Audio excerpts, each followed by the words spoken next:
Cara, eu acho que da Bíblia é um dos assuntos que eu mais estudei, que é escatologia, que são os tempos finais. O que está acontecendo? A gente está vivendo os tempos finais? Há sinais, segundo a Bíblia, proféticos. E a gente não falou dessa pedra Ah, tá. Isso também. aqui é uma coisa simples. Depois eu falo Tá dela. bom. Bom, na verdade, Porque tem esse movimento, né? A claro, pandemia faz parte claro, disso. O anticristo já está aí. Aliás, a gente está perto da segunda volta de claro, eu Cristo. acredito que sim. Sim? Mas vamos lembrar uma coisa. Quando os discípulos perguntaram para Jesus que sinal haverá de tua vinda e da consumação dos séculos, do fim do mundo, Jesus falou assim: olha, cuidado que ninguém engane vocês. Primeira Porque coisa que ele já falou. cuidado, virão muitos em meu nome dizendo eu sou o Cristo, enganarão a muitos. Certamente, isso está em Mateus capítulo 24. Depois, quem tiver uma Bíblia em casa, procurem Mateus capítulo 24. Ele fala o seguinte: certamente vocês ouvirão falar de guerras e rumores de guerras. Não se assustem, ainda não é o fim. Se levantará nação contra nação, reino contra reino. Haverá fomes e terremotos em vários lugares. Mas isso é apenas o princípio das dores. Princípio das dores, exatamente. Então veja bem, guerra tem no mundo desde que o mundo é mundo. É. Fome, a Bíblia fala fome no Egito na época de José. Então não vou falar assim, o mundo está chegando ao fim porque está tendo guerra. O mundo está chegando ao fim porque está tendo fome. Não faz sentido. Mas o Apocalipse coloca alguns elementos que indicavam quando nós estivéssemos chegando próximos ao fim. Embora, nota de rodapé aqui, ninguém sabe o dia nem a hora da volta de Jesus. É estupidez. Tentar adivinhar. Não, claro, não podemos isso. Você entendeu? Bom, mas a gente pode saber a proximidade dos tempos em que vivemos. Então tem algumas coisas no Apocalipse que são características do tempo do fim. Exemplo, Apocalipse 11:19. Diz assim: as nações ficaram iradas. Chegou, porém, o juízo de Deus, e o tempo determinado para ele dar o prêmio aos seus santos e aos profetas, e o tempo para destruir os que estão destruindo a terra. Ora, na época de Cristo não tinha como destruir a terra. O Apocalipse está fazendo uma profecia de uma época em que a terra poderia ser destruída por seres humanos, coisa que na época do Apocalipse não tinha como. E ele fala depois das pragas de Deus que iriam cair. Essas pragas não caíram ainda, mas os vislumbres dela... Não caíram? Não. A peste não é... A do Apocalipse, né? É. Mas os vislumbres delas podem estar já batendo as portas. Quer um exemplo? Quer. Diz que um anjo derramou a sua taça sobre o sol, e foi-lhe dado queimar aos homens com grande fogo. Os homens se queimavam com um intenso calor e blasfemavam o nome de Deus que tinha autoridade sobre essa praga. Olha o problema da camada de ozônio, o efeito estufa, o que está acontecendo com o sol. O outro anjo derramou sua taça sobre os rios e fontes d'água e mares, que se tornaram como sangue de morto. Sangue de morto não é vermelho, dessa cor. Sangue de morto é escuro, é fétido, é quase coagulado. Como é que tá Pinheiros, Tietê, Lagoa Rodrigo de Freitas, as águas do mundo? Poluição. As previsões é que até 2025 a guerra do mundo vai ser pela água. É. Fala do anticristo, que ia dominar o mundo inteiro de uma maneira algorítmica. Pacífica, porque é um algoritmo. O 666. O que é o 666? O que é o 666? Na época do Antigo Testamento, Deus deu algumas normas para os judeus.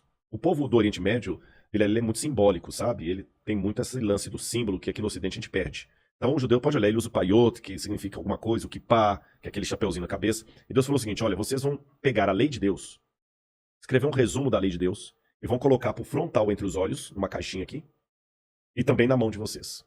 O judeu hoje usa na mão esquerda.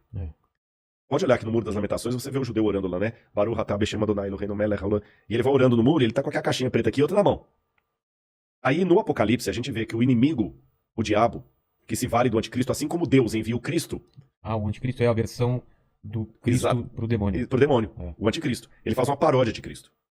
Aí, como Deus no Antigo Testamento pediu os judeus para ter a lei de Deus na testa e na mão, o anticristo coloca também um sinal, uma marca, na testa e na mão.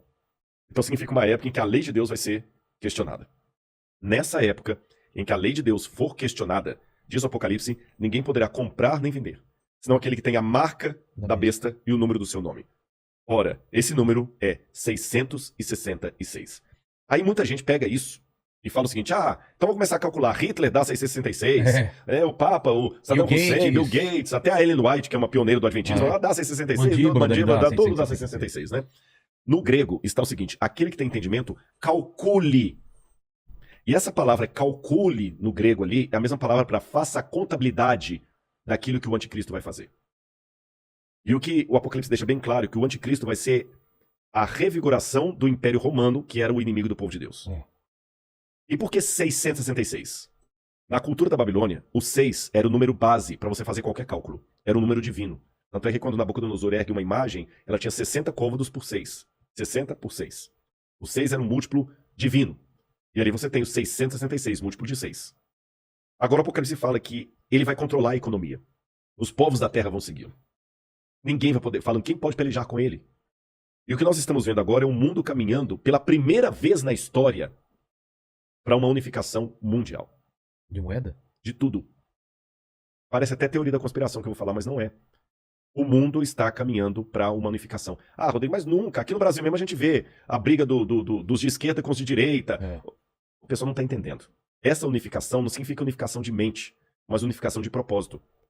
Que é um exemplo que o mundo pode se unir por um propósito, apesar de se odiar mutuamente? Pandemia. A pandemia. Exatamente. O Irã está usando máscara, Israel também está usando máscara. É. Os palestinos estão jogando foguete lá em Israel, Hamas, né? o Hamas, mas o israelense está usando máscara, o palestino também. É. O egípcio tá usando álcool em gel, o iraniano está usando álcool em gel, o americano está usando álcool em gel, o russo está usando álcool em gel, então o Putin está usando álcool em gel. A mesma coisa o presidente do Brasil, o presidente da Argentina, da Venezuela, o mundo parou. Então é possível as pessoas, essa união do mundo inteiro em algumas coisas mesmo. Ela não só é possível, como ela é um caminho sem volta. Por que está falando tanto em criptomoeda? Nós já estamos passando por uma transição do dinheiro. Dinheiro de papel, né? De papel, você entendeu? Dinheiro baseado em tesouro nacional. E o mundo hoje precisa. Isso aqui não é uma defesa do Rodrigo, não desejo do Rodrigo. Estou falando de uma tendência. Tendência. O mundo precisa se unificar, porque existem, Vilela, alguns elementos hoje que estão à solta, como se fossem crianças bagunceiras numa casa, cheia de faca, de garfo, de objetos cortantes e letais, sem um adulto para controlar essas crianças. Você jamais faria isso. Quais são as crianças que estão à solta no mundo e precisam de um adulto para controlá-las? Um preceptor, uma babá? Internet. Quem tem domínio da internet? O camarada pode assediar você para fazer parte do Estado Islâmico. Quem controla a internet? Nem os Estados Unidos. Não. Tá na mão de ninguém. Quem controla tráfico de drogas e de armas em nível mundial? Ninguém. Lavagem de dinheiro tá aí. O terrorismo tá aí e lavam dinheiro. Quem controla bolsa de valores? A economia do mundo não aguenta por mais 20 anos nas mãos da bolsa de valores, que é especulativa. Se cair a bolsa de Tóquio, você nunca foi ao Japão, mas você pode perder o seu emprego e essa casa aqui porque caiu a bolsa de Tóquio. O Bradesco pode falir porque teve um crash na bolsa de Nova York. E a gente viu, essa pandemia viu como nós estamos economicamente vulneráveis. Economicamente vulneráveis. Quem controla o terrorismo mundial? Então esses elementos... Ah, mais um. A ecologia. Não quero entrar no debate se a Amazônia é nossa ou não é nossa. O fato é que se a gente não cuidar da Amazônia, o mundo todo se ferra, caramba. Você tá entendendo? Então não tem esse negócio assim, é meu. Então hoje a gente precisa de um governo único que com leis mundiais controle a internet, bolsa de valores, que vai desaparecer, o reset tá aí, controla a economia, gastos, terrorismo e tudo mais. E os países, por mais que continue havendo direita e esquerda, situação e oposição, não interessa, Islã e cristianismo, vai precisar se unir não porque se amam, porque não tem outro jeito. E essa união está muito parecida com o caminho de preparação para o anticristo. Agora, a minha questão aqui não é cair naquela esquizofrenia escatológica de achar agora que qualquer coisa eu tenho que evitar porque senão é a marca da besta. Eu já vi gente, isso aqui é sério, que não quer deixar colocar o revolvinho da temperatura na testa, não quer criar a marca da besta. Calma. Estupidez, não tem nada a ver um negócio desse, gente, tá bom? Agora, quando esse governo único se interpuser entre a minha fidelidade a Deus e a minha fidelidade ao Estado, esse é o único momento em que eu estou livre perante Deus para ter uma desobediência civil social. Porque a própria Bíblia me ensina a ser obediente às autoridades constituintes. Mesmo quando Nero estava no poder, Pedro escreveu: respeitem as autoridades constituídas. A César o que é de César. Dai César o que é de César. Pague os impostos. Seja um bom cidadão. Que a crise não venha por culpa de vocês. A Bíblia me ensina a ser um bom cidadão. Porém, a própria Bíblia fala: quando o governo der uma ordem... A Bíblia não diz isso explicitamente, diz assim, em termos filosóficos. Sim. Quando o governo der uma lei que vá contra os mandamentos da lei de Deus, como os companheiros de Daniel na Babilônia, enfrente a morte se preciso for, mas não ceda. Talvez essa seja a diferença de um teólogo apaixonado por Deus e pela Bíblia e alguém que simplesmente é um acadêmico livre. Porque que especialista em literatura inglesa, em sã consciência, teria coragem de morrer por sua interpretação de Shakespeare? Mas a Bíblia é um livro que já levou muitos ao martírio para não abrir mão daquilo que a Bíblia ensina. Então que a segunda vinda de Cristo está próxima. Mas, segundo os eventos, o anticristo chega antes. Chega antes. Ele antecede a volta de Jesus. E já está por aqui? Você acha? Eu acredito assim, lendo a Bíblia, o anticristo, ele é um poder, era o poder romano, porque João já falava lá, o anticristo já opera entre nós. E João fala, muitos anticristos já saíram pelo mundo. Ele só está aguardando aquilo que o detém.